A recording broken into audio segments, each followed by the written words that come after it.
Normal. सबसे पहले इसको रिप्रेजेंट करते हैं कैपिटल एम से। किससे रिप्रेजेंट करते हैं? कैपिटल एम से। होती क्या है? Number of gram equivalent of solute present in 1 litre of solution. Solution में ग्राम इक्विवेलेंट सॉल्यूट के कितने प्रेजेंट है 1 लीटर सॉल्यूशन के अंदर, वो क्या कहलाती है? नॉर्मेलिटी कहलाती है। हिंदी में लिखें तो 1 लीटर विलियन में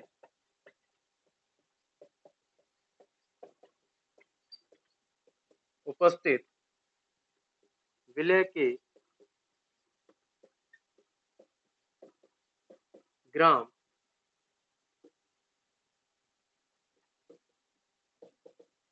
तुल्यांक की संख्या, विलय के ग्राम तुल्यांक की संख्या नॉर्मलता कहलाती है। यानी 1 लीटर सॉल्यूशन है, उसके अंदर सॉल्यूट के ग्राम इक्विवेलेंट यानी विलय के ग्राम तुल्यांक कितने हैं, वो क्या कहलाएगी? नॉर्मेलिटी। नॉर्मेलिटी यानी कैपिटल एम।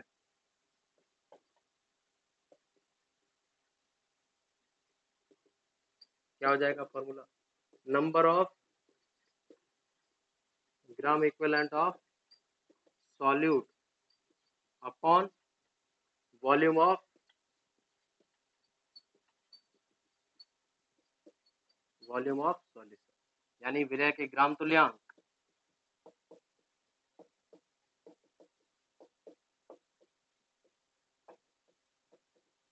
अपॉन विलयन का आयतन किसमें?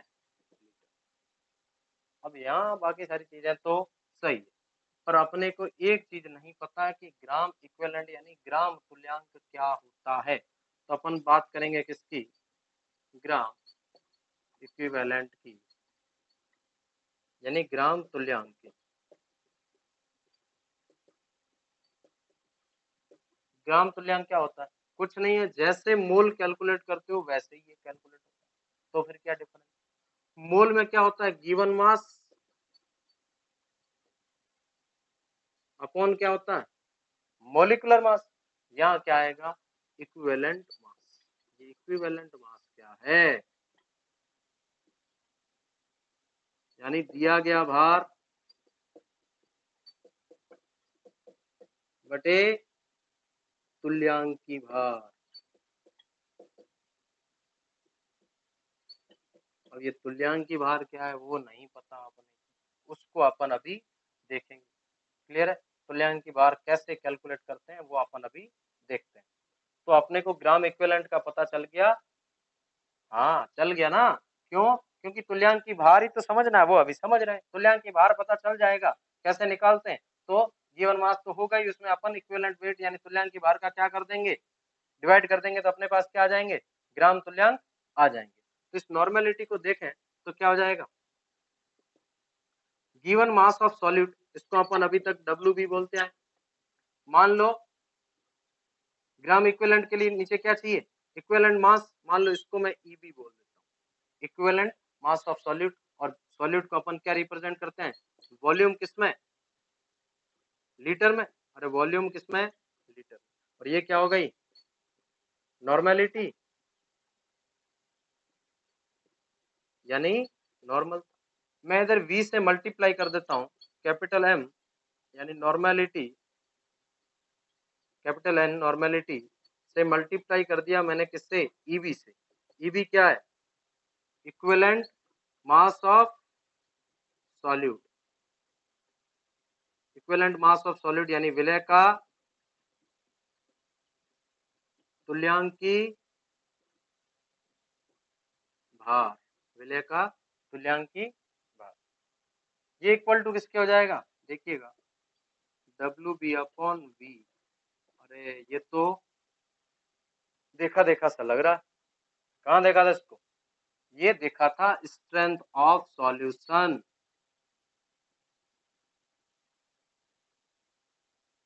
यानी जो कंसंट्रेशन होती है ग्राम पर लीटर में, वही तो ये है, ग्राम पर लीटर। यानी ग्राम पर लीटर में अपने को नॉर्मेलिटी को कन्वर्ट करना है, तो सीधा सा क्या कर दो, विलय के तुल्यांकी भार यानी इक्विवेलेंट मास ऑफ सॉल्यूट को मल्टीप्लाई कर दो नॉर्मेलिटी से, तो आपको क्या आ जाएगी, स्ट्रेंथ यानी कंसंट्रेशन है वो किस में आ जाएगी, ग्राम पर लीटर में आ जाएगी। मोलरिटी में क्या करते थे, यहाँ अपन इक्विवेलेंट वेट की जगह क्या लेते थे, मॉलिक्यूलर मास लेते थे, किसका, सॉल्यूट का, इसलिए वहां पर मल्टीप्लाई किससे करते थे, मॉलिक्यूलर मास ऑफ सॉल्यूट यानी विलय के अणुभार से गुणा कर देते थे, किसको, मोलरता को, तो भी क्या आ जाती थी, स्ट्रेंथ ऑफ सॉल्यूशन आ जाता था। और यहाँ अपन क्या कर रहे हैं, मॉलिक्यूलर मास की जगह लेते ही क्या है इसमें, विलय का तुल्यांकी भार, तो नॉर्मेलिटी में विलय के तुल्यांकी भार यानी इक्विवेलेंट मास ऑफ सॉल्यूट से मल्टीप्लाई कर देंगे, तो अपने को क्या आ जाएगी, जो कंसंट्रेशन है वो ग्राम पर लीटर में आ जाएगी। ये प्रैक्टिकल में बहुत काम आती है ये बात। अपने को कंसंट्रेशन दी होती या तो ग्राम पर लीटर में, तो कन्वर्ट कर रहा था किसमें, नॉर्मेलिटी में, और नॉर्मेलिटी में दी हो तो कन्वर्ट करवाता किसमें, ग्राम पर लीटर में। तो आपको नॉर्मेलिटी दी और उसको ग्राम पर लीटर में कन्वर्ट करना, तो क्या करोगे, उसके इक्विवेलेंट वेट यानी तुल्यांकी भार से क्या कर दोगे, गुणा कर दोगे। क्लियर है, यहाँ तो किसी को दिक्कत। अब देखते हैं इक्विवेलेंट वेट कैसे कैलकुलेट करते हैं, यानी तुल्यांकी भार कैसे ज्ञात करते हैं।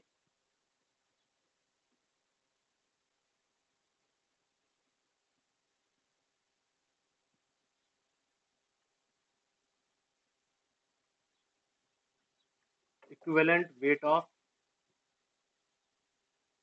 सबस्टेंस, तुल्यांकी भार ज्ञात करना। तुल्यांकी भार अलग अलग चीजों के लिए अलग अलग तरीके से अपन ज्ञात करेंगे, पर सिंपल जनरल बोले तुल्यांकी भार क्या होता है, इक्विवेलेंट वेट यानी ई क्या होता है, तो वो होगा molecular mass upon valency factor, यानी अणुभार बटे संयोजकता गुणांक।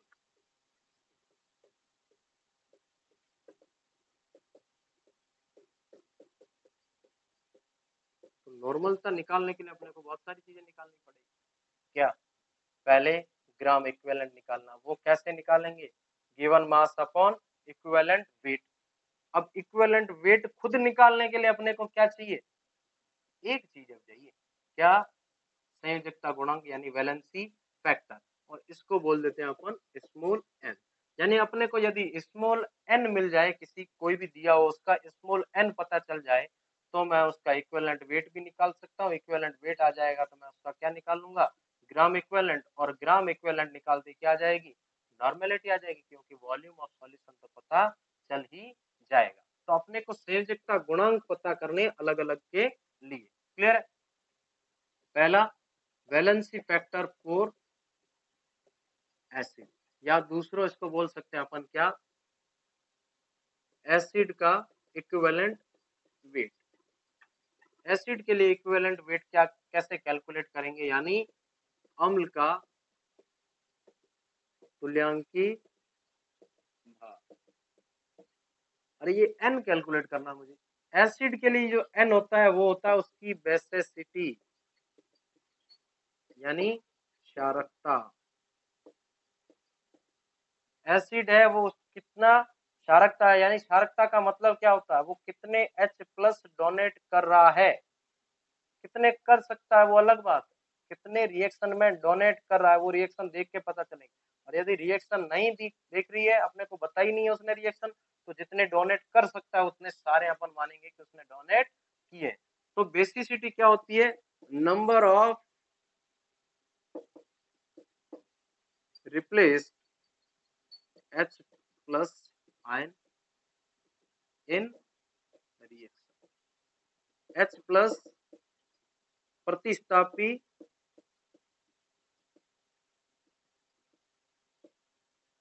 H+ आयनों की संख्या।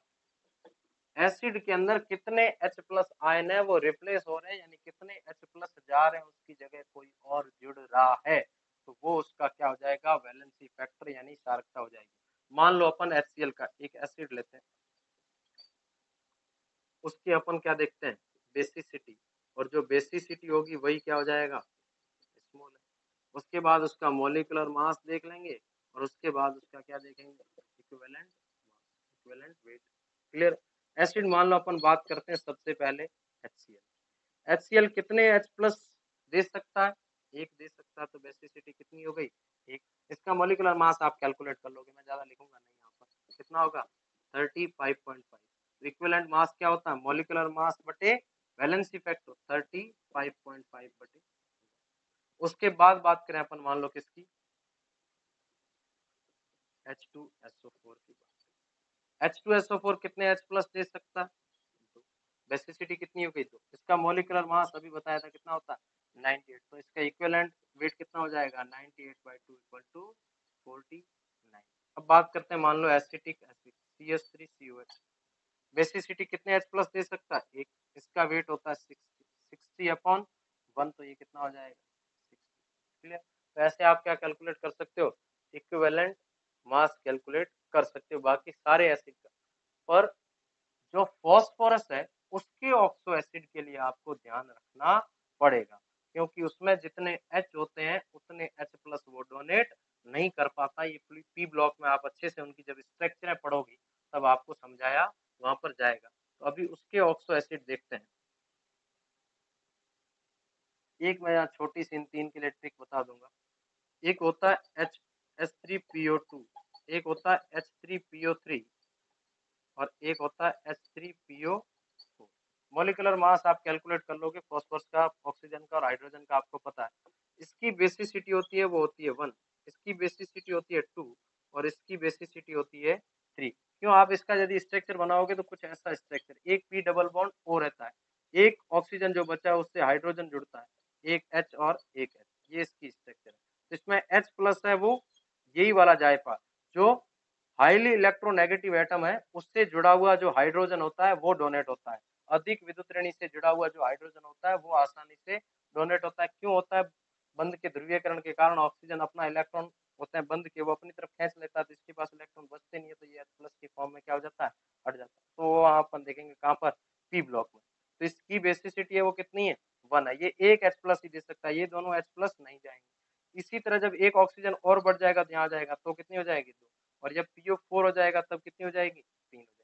पर आप सीधा सा ट्रिक, ये जितने ऑक्सीजन है उसमें -1 कर दें, जितने ऑक्सीजन यहाँ पर इन तीनों के लिए ऑक्सीजन -1 हो जाएगा, वो इसकी क्या हो जाएगी, बेसिसिटी हो जाएगी। तो यहाँ इसका इक्विवेलेंट मास होगा वो क्या हो जाएगा, मॉलिक्यूलर मास बटे 1, यहाँ मॉलिक्यूलर मास बटे और यहाँ मॉलिक्यूलर मास बाई 3।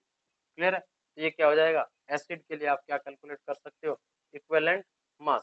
पर मैंने आपको बताया था कि कितने डोनेट कर सकता है, वो जरूरी नहीं है, जरूरी ये है कि रिएक्शन में उसने एक्चुअली कितने डोनेट किए हैं। क्लियर है। तो देखते हैं, एक रिएक्शन देख लेते हैं। मान लो 3 रिएक्शन है, मैं लिख रहा हूं। पहली रिएक्शन है H3PO4 प्लस NaOH, एक है H3PO4 प्लस 2NaOH और एक है H3PO4 प्लस 3NaOH। ये एसिड बेस रिएक्शन है, तो क्या बनेगा, सॉल्ट बनेगा, एसिड H प्लस देगा और बेस क्या देगा, OH माइनस देगा। ये कितने OH माइनस यहाँ से आएंगे, एक। तो एसिड भी कितना देगा, अपना एक H प्लस देगा।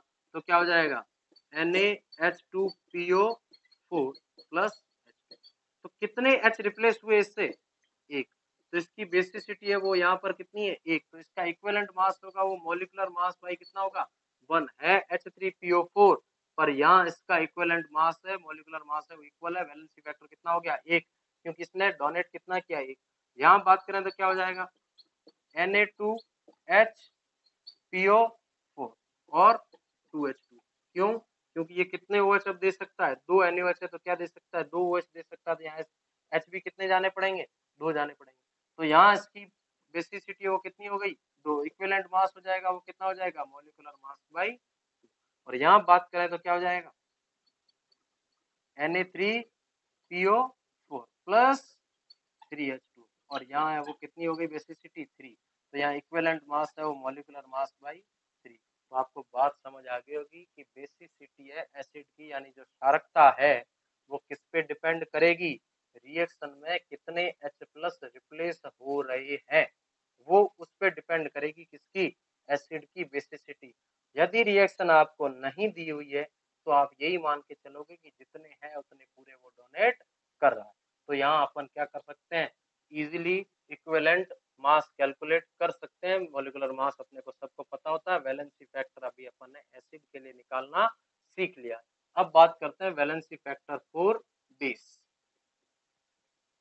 यानी क्षार के लिए संयोजकता गुणांक क्या होगा। क्या बोले, क्षार का तुल्यांकी भार।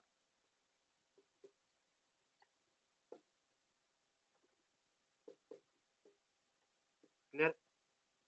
सिंपल सा इसके लिए जो n होगा वो क्या होगा, एसिडिटी। यहाँ कंफ्यूज हो जाते हैं कि एसिड के लिए बेसिसिटी और बेस के लिए एसिडिटी। बिल्कुल, बेस के लिए वो बोली जाती है एसिडिटी। वो क्या होते हैं, number of OH minus ions replace in reaction, यानी अभिक्रिया में OH माइनस आयन प्रतिस्थापी की संख्या। किसी रिएक्शन है उसमें OH माइनस कितने प्रतिस्थापित हुए, यानी कितने। अभी जैसे H प्लस जा रहा था वैसे ही क्या जाएगा, यहाँ से OH माइनस जाएगा। कितने OH माइनस एक रिएक्शन से दूसरे में जा रहे हैं उसको क्या बोला जाएगा, एसिडिटी। जैसे अभी NaOH की बात कर रहे थे तो NaOH कितने OH दे रहा था, तो इसके लिए N इक्वल टू कितना हो जाएगा, 1। KOH की बात करें तो ये भी कितना हो जाएगा, N इक्वल टू 1 हो जाएगा। तो इसका मॉलिक्यूलर मास बटे आप क्या लिखोगे, 1। जैसे कैल्शियम हाइड्रोक्साइड की बात करें तो यहाँ N कितना हो जाएगा, 2 हो जाएगा। क्यों, OH कितने दे सकता, तो यहाँ पर जो इक्विवेलेंट वेट होगा वो कितना होगा, मॉलिक्यूलर मास बाई अणु भार बटे 2। और यहाँ होगा वो मॉलिक्यूलर मास बटे 1, यानी अणु भार बटे 1। और यहाँ भी होगा वो मॉलिक्यूलर मास बटे 1, मॉलिक्यूलर मास यानी अणु भार बटे 1। तो ये एसिड और बेस में कोई ज्यादा डिफरेंस आपको देखने को नहीं मिलेगा। बिल्कुल वैसी की वैसी प्रक्रिया है, आपको इजीली से आप क्या कर सकते हो, कैलकुलेट कर सकते हो। इसके बाद तीसरा है अपने पास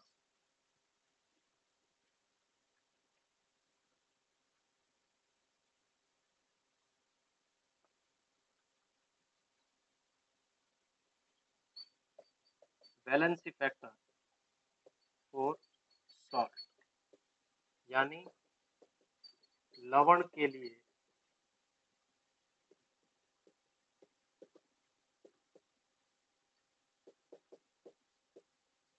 संयोजकता गुणांक। सॉल्ट होगा उसके लिए वैलेंसी फैक्टर कैसे कैलकुलेट करेंगे, तो इसके लिए जो N होता है वो क्या होता है, टोटल पॉजिटिव और नेगेटिव वैलेंसी, या इसको बोले चार्ज। कुल धनावेश या ऋणावेश, किस कोई एक देखना है, या तो आप कुल धनावेश देख लो सॉल्ट में कितना है, या कुल ऋणावेश देख लो, उनको तोड़ के अलग करके वो क्या हो जाएगा, वैलेंसी फैक्टर हो जाएगा। मान लो कुछ मैं एग्जांपल लेता हूँ। फर्स्ट अभी लिया था जो Na2SO4, Na2SO4 के लिए आपको इक्विवेलेंट मास कैलकुलेट करना है तो क्या करोगे, molecular mass upon valency factor. Valency factor salt है तो इसके लिए क्या होगा, टोटल पॉजिटिव चार्ज। ये कैसे टूटेगा, 2Na plus plus SO4 minus. Total positive charge भी कितना है, 2, और टोटल नेगेटिव चार्ज भी कितना है, 2। तो ये कितना हो जाएगा, N इसके लिए कितना हो जाएगा, 2। दूसरा देखते हैं, मान लो इसके लिए देखें ये कैसे टूटेगा, 3Na plus plus PO4 minus 6। इसके लिए N कितना हो जाएगा, मान लो तीसरा देखते हैं AlCl3। ये कैसे टूटेगा, एल्यूमिनियम प्लस 3 माइनस, क्योंकि क्लोरीन पे -1 होता है, 3 क्लोरीन में 3 माइनस हो जाएंगे तो एल्यूमिनियम पे कितना हो जाएगा, +3। तो इसके लिए भी N कितना हो जाएगा, 3। N पता चल जाएगा तो अपन अणुभार इसका कैलकुलेट करके और क्या कर देंगे, वैलेंसी फैक्टर से क्या कर देंगे, डिवाइड कर देंगे। मान लो एक और देख लेते हैं, Al2SO4 होल थ्राइस। ये कैसे टूटेगा, 2Al3 plus plus 3SO4 minus 2। Total positive भी कितना है, 6, और टोटल नेगेटिव भी कितना है, 6। तो इसके लिए N इक्वल टू कितना हो जाएगा, तो N अपन कैलकुलेट कर सकते हैं सॉल्ट के लिए कैसे, या तो टोटल पॉजिटिव चार्ज देखो या टोटल नेगेटिव चार्ज देखो, कोई एक देखना और होंगे हमेशा टोटल पॉजिटिव और नेगेटिव चार्ज दोनों ही क्या इक्वल। क्यों? क्योंकि ये न्यूट्रल है तो इनमें टोटल पॉजिटिव और नेगेटिव चार्ज भी क्या रहेंगे इक्वल रहेंगे। अब लास्ट अपने कैलकुलेट करने हैं वो क्या है valency factor for oxidising agent और रिड्यूसिंग एजेंट।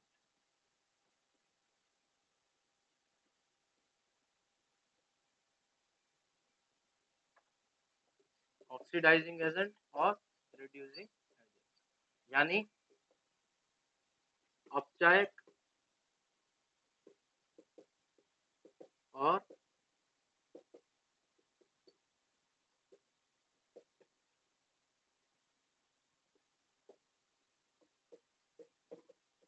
के लिए वैलेंसी फैक्टर यानी संयोजकता गुणांक कुछ नहीं, कोई रिएक्शन दी हुई हो उसके लिए n होगा total change in oxidation number for molecule molecule है उसके अंदर टोटल ऑक्सीडेशन नंबर में कितना चेंज हो रहा है वो क्या हो जाएगा उसके लिए वैलेंसी फैक्टर हो जाएगा। मान लो K2Cr2 आपको दिया हुआ है रिएक्शन दी हुई है इसकी और आपको पूछा है K2Cr2O7 के लिए आप इक्विवेलेंट वेट कैलकुलेट कीजिए। तो इक्विवेलेंट वेट कैलकुलेट करने के लिए मुझे क्या करना पड़ेगा सबसे पहले उसका मोलिकुलर मास कैलकुलेट करना पड़ेगा वो इजीली कैलकुलेट हो जाएगा। मुझे क्या चाहिए n चाहिए तो इसको मैं जब ब्रेक करता हूँ तो ये किस में टूटता है क्रोमियम+3 में जाता है। किस में जाता है क्रोमियम+3। यहाँ क्रोमियम कितना है ऑक्सीजन का -2 तो 7 का कितना हो जाएगा -14 और ये +2 कितना बचा -12 तो इस पे कितना होगा +12। अरे ये पूरा इन दोनों का देखें तो -12 बचता है ये न्यूट्रल है तो इस क्रोमियम पे कितना होगा +12 और यहाँ पर कितना है दोनों में +6 तो चेंज कितना हो रहा है total change in oxidation number of molecule कितने का हो रहा है 6 तो इसके लिए n इक्वल टू कितना हो जाएगा 6 और इसके लिए n इक्वल टू कितना हो जाएगा 6 हो जाएगा। इसका मॉलिक्यूलर मास आप कैलकुलेट कर लोगे और वैलेंसी फैक्टर से क्या कर दोगे डिवाइड कर दोगे। मान लो कि MnO4 की आपसे बात की जाए कि MnO4 एसिडिक मीडियम में जाता है Mn+2 किसमें जाता है एसिडिक मीडियम Mn+2 में जाता है। यहाँ कितना है -8 +1 माइनस का 7 तो इस पे क्या होगा +7 +7 से +2 में जा रहा है चेंज कितने का हो रहा है 5 का तो यहाँ n इक्वल टू कितना हो जाएगा 5 तो आप मॉलिक्यूलर मास में कितने का डिवाइड कर दोगे 5 से डिवाइड कर दोगे तो कितने का आ जाएगा क्या आ जाएगा उसका इक्विवेलेंट वेट आ जाएगा। तो ये इक्विवेलेंट वेट हो गया किसके लिए ऑक्सीकारक और अपचायक के लिए आप इजीली कैलकुलेट कर सकते हो। क्लियर है। अब नेक्स्ट अपनी एक टर्म आती है क्या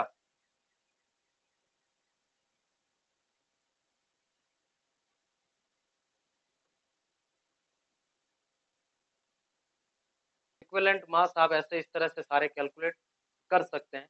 अब नॉर्मेलिटी में एक दो रिलेशन और निकालना देखते हैं कैसे। पहला तो सबसे पहले रिलेशन बिटवीन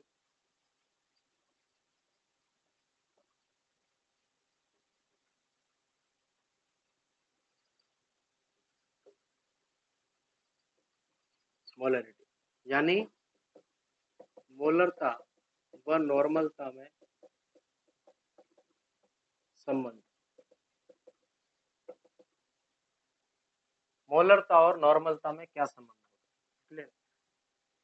इसको अभी आप एक मिनट भूल जाओ। पहला मान लो मैं देखूं स्ट्रेंथ ऑफ सॉल्यूशन यानी ग्राम पर लीटर में स्ट्रेंथ ऑफ सॉल्यूशन अपन ने निकाली थी तो आपको याद हो क्या थी मोलरिटी मोलरता इनटू विलय का अणुभार यानी molecular mass of solute clear है। और दूसरा स्ट्रेंथ ऑफ सॉल्यूशन या कंसंट्रेशन ग्राम पर लीटर में बात करें तो क्या थी नॉर्मलता नॉर्मेलिटी इनटू विलय का तुल्यांकी भार तुल्यांकी भार यानी इक्विवेलेंट वेट ऑफ सॉल्यूट, यही था। ये दोनों एक ही चीज है, अरे ये दोनों क्या है, एक ही चीज है, तो इन दोनों को बराबर कर दो। Molarity into molecular mass of solute Mb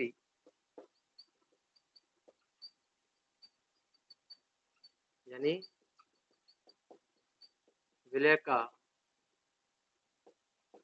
अणुभार बराबर क्या हो जाएगा, नॉर्मेलिटी यानी इनटू विलय का तुल्यांकी भार, इक्विवेलेंट वेट ऑफ सॉल्यूट, इसको बोलते हैं Eb, इसको बोलते हैं Mb। अब मैं मान लो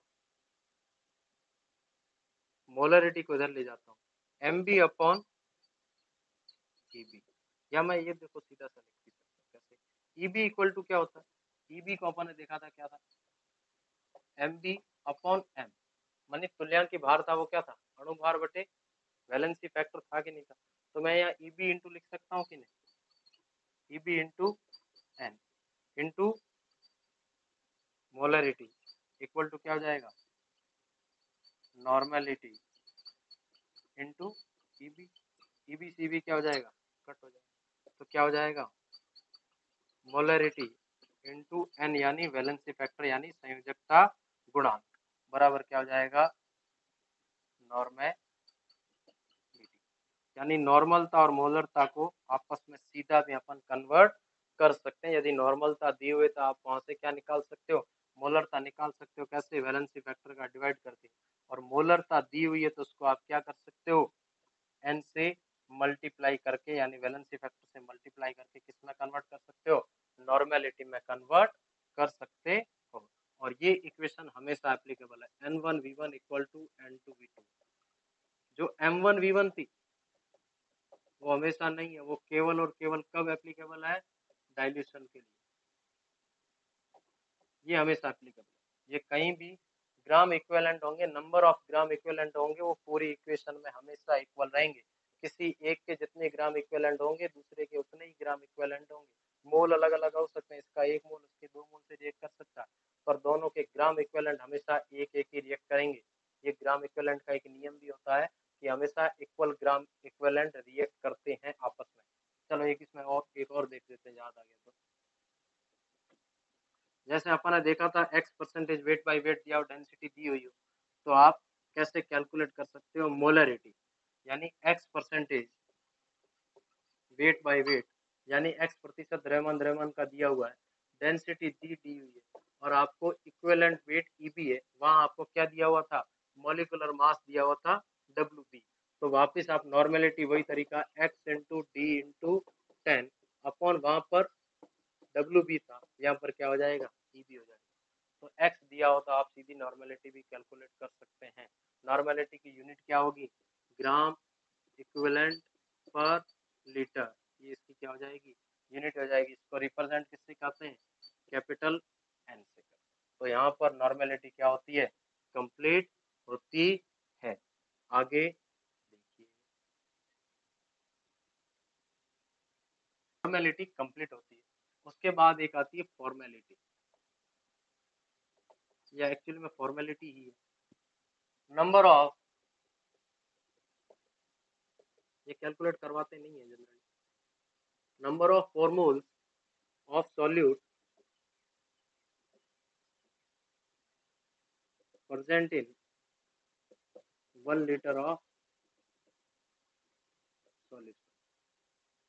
बिल्कुल मोलरिटी जैसी ही है, बस डिफरेंट ये है, मोलरिटी में मॉलिक्यूल होता है और फॉर्मेलिटी में जनरली क्या प्रेजेंट रहते हैं, आयंस। ठीक, जब अपन आयंस की फॉर्म में, जब फॉर्मूला मास और मॉलिक्यूलर मास इक्वल नहीं होता है, यानी फॉर्मूला कुछ और है और उसका एक्चुअल में मॉलिक्यूलर मास देखेंगे तो कुछ और होता है, तब अपन वहां क्या कैलकुलेट करते हैं, फॉर्मेलिटी कैलकुलेट करते हैं। जो फॉर्मूला दिया हुआ है उसका मास कितना है वो यहाँ पर लेंगे। तो 4 मोल्स कैसे होंगे, 4 मोल कैसे कैलकुलेट करोगे, given mass upon formula mass, ये कैलकुलेट नहीं करवाता है। ठीक, given mass upon formula mass, जो फॉर्मूला दिया उसके अकॉर्डिंग उसका मास रख लेंगे, अपने पास क्या जाएगा, फॉर्मूला आएंगे। और फॉर्मेलिटी कैलकुलेट करनी है तो फॉर्मूल अपॉन वॉल्यूम ऑफ सॉल्यूशन, विलयन का आयतन। क्लियर, फॉर्मूल गिवन मास यानी दिया गया भार बटे सूत्र भार, जो उसका फॉर्मूला दिया होगा, सूत्र का जो भार होगा वो अपन यहाँ पर रख देंगे, तो क्या आ जाएगी, फॉर्मेलिटी कैलकुलेट हो जाएगी। जनरली ये आंसर दिए होते हैं जब उसका, जब मान लो मॉलिक्यूलर मास इक्वल टू हो जाए फॉर्मूला मास के, तो इस कंडीशन में क्या होगा, जो मोलरिटी यानी जो मोलरता है वो किसके बराबर हो जाएगी, फॉर्मेलिटी के, यानी फॉर्मलता के बराबर हो जाएगी।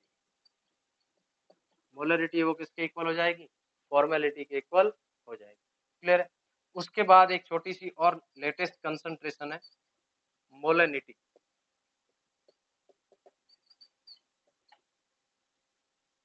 मोलनिटी लेटेस्ट है, क्या है, number of moles of solute present in 1 kg of solution. यहाँ अपन मोलरिटी यानी मोलरता में विलयन का आयतन लेते थे, वहां पर अब विलयन का क्या लेंगे, भार, यानी 1 किलोग्राम विलयन में उपस्थित विलय के मोलों की संख्या, 1 kg विलयन में उपस्थित विलय के मोलों की संख्या है वो क्या कहलाती है, आपके मोलनिटी। तो अपना यहाँ कंसंट्रेशन का जो टॉपिक था वो पूरा कंप्लीट होता है। उम्मीद करता हूँ आप सबको समझ आया होगा, और यदि ये लेक्चर आपको अच्छा लगा हो तो इसको लाइक शेयर सब्सक्राइब जो भी करते हैं वो कर दीजिए, और घर पर पढ़ते रहिए। ये लॉकडाउन या जो स्थिति है वो कब तक चलेगी इसका कोई नहीं कह सकता है। सरकार की कुछ अपनी परिस्थितियां होती है, उसके अनुसार वो कार्य करती है। वहाँ पर बहुत अच्छे लोग बैठे होते हैं और वो अपने से ज़्यादा काबिल होते हैं, इसलिए वो डिसीजन लेते हैं, वो हमेशा बेहतर ही होता है। और क्यों अभी स्थितियाँ कुछ ऐसी है, कहीं मार्केट वगैरह खुल गए हैं, आप सुरक्षित रहिए। यदि आपको काम नहीं है तो आप बाहर मत जाइए, ज़बरदस्ती जाके उस वायरस को आमंत्रण मत दीजिए कि हम आए हैं आपको लेने, ऐसा मत कीजिए। घर पे रहिए, स्वस्थ रहिए और आराम से पढ़िए, आपको बाहर जाके करना भी क्या है। बहुत बहुत धन्यवाद। उम्मीद करता हूँ आपको पसंद आ रहा होगा। हाँ, इसके लिए माफ़ी चाहता हूँ कि लेक्चर बहुत दिनों बाद मैंने डाला है, कुछ कारण ऐसे हो गए थे कि डाल नहीं पाया लेक्चर। अब